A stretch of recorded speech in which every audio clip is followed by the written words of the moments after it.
Hi అండి.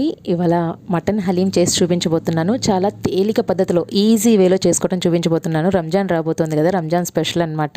నేను KG మటన్కి చూపించబోతున్నాను. బయట కొనే పని లేకుండా వంట రాని వాళ్ళు కూడా ఇంట్లోనే చేసుకోవచ్చు.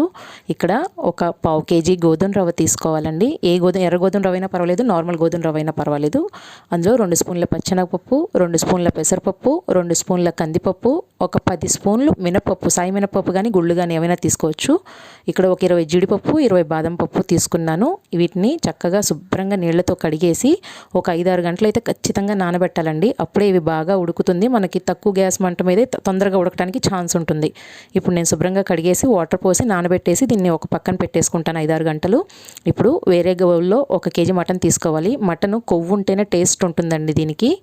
ఇప్పుడు ఇందులో 2 స్పూన్ల కారం, 2 స్పూన్ల ఉప్పు, 1/2 స్పూన్ పసుపు, 1/2 స్పూన్ గరం మసాలా, 1/2 స్పూన్ మిరియాల పొడి, ఒక 4 స్పూన్లు అల్లం వెల్లిపాయ పేస్టు, ఒక పావు లీటర్ పెరుగు వేసుకోవాలి. ఒక నిమ్మకాయ వేసుకోవాలండి. నిమ్మకాయ చక్కగా విత్తులు తీసేసుకొని పిండేసుకొని పెరుగు ఒక పావు లీటర్ అండి, అంటే 1 కప్పు వరకు వేసుకొని చక్కగా కలుపుకోవాలన్నమాట. మనం ఇది కూడా మ్యారినేట్ చేసి పక్కన పెట్టుకోవాలి. దీన్ని కూడా ఒక 5-6 గంటలు కలిపి పెడితేనే బాగుంటుంది టేస్ట్.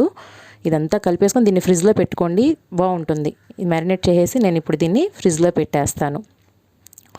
6 గంటల తర్వాత చూసుకుంటే కనుక మనకి పప్పు చక్కగా నానిపోయి ఉంటుందండి.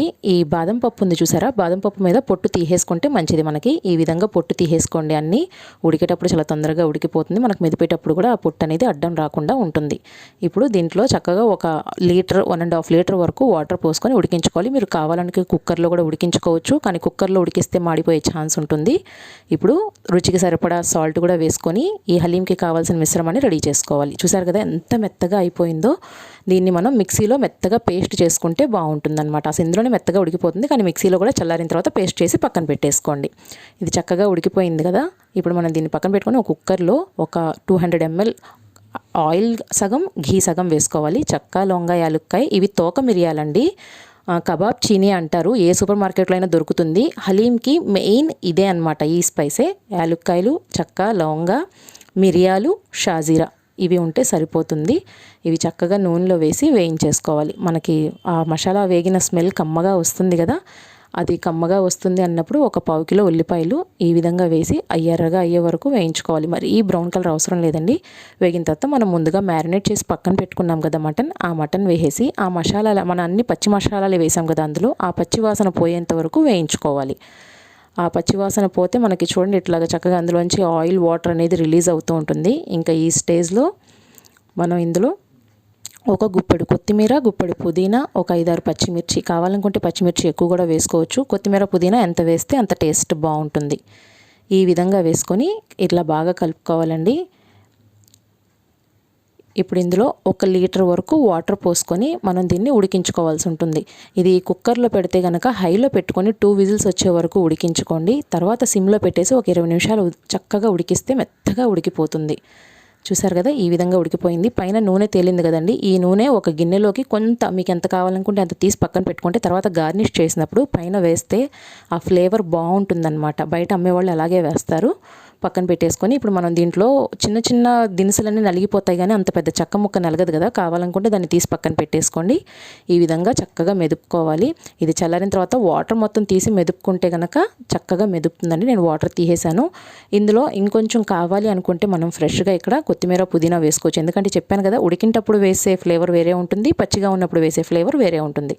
ఈ విధంగా వేసేసి బాగా మెదుపుకోవాలి. ఇక్కడ మనకు కావాలి అనుకుంటే ఇంకొంచెం స్పైసెస్ యాడ్ చేసుకోవచ్చండి. కారం కానీ, గరం మసాలా కానీ మీరు ఒక్కసారి టేస్ట్ చూసుకొని కావాలనుకుంటే మిరియాల పొడి కానీ, గరం మసాలా కానీ యాడ్ చేసుకోవచ్చు. అంటే కొంతమంది ఘాటుగా తింటారు, కొంతమంది నార్మల్గా తింటారు కదా.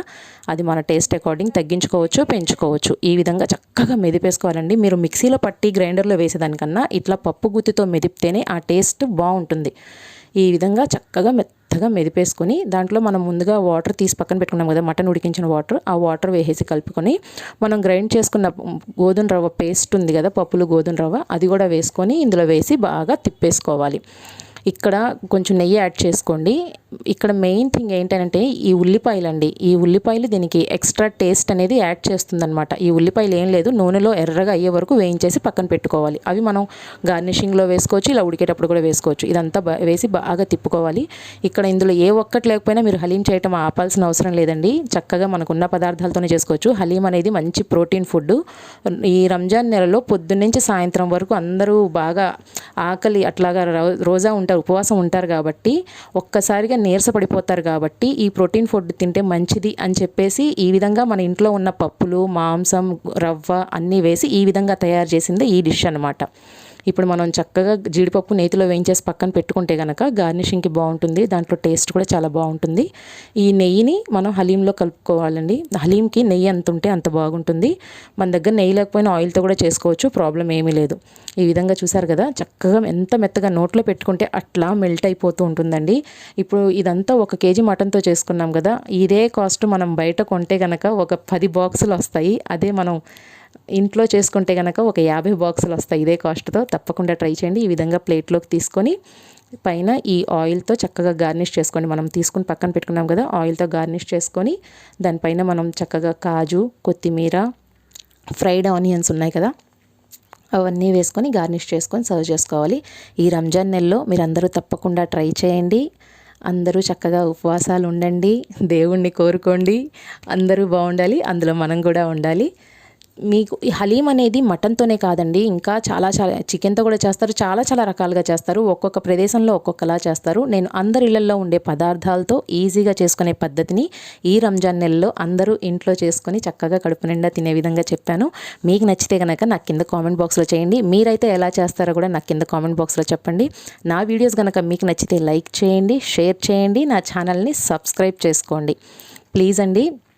మీకు ఇంకేమైనా కొత్త రెసిపీస్ కావాలనుకున్నా నాకు కింద కామెంట్ బాక్స్లో మెసేజ్ చేయండి. Thank you.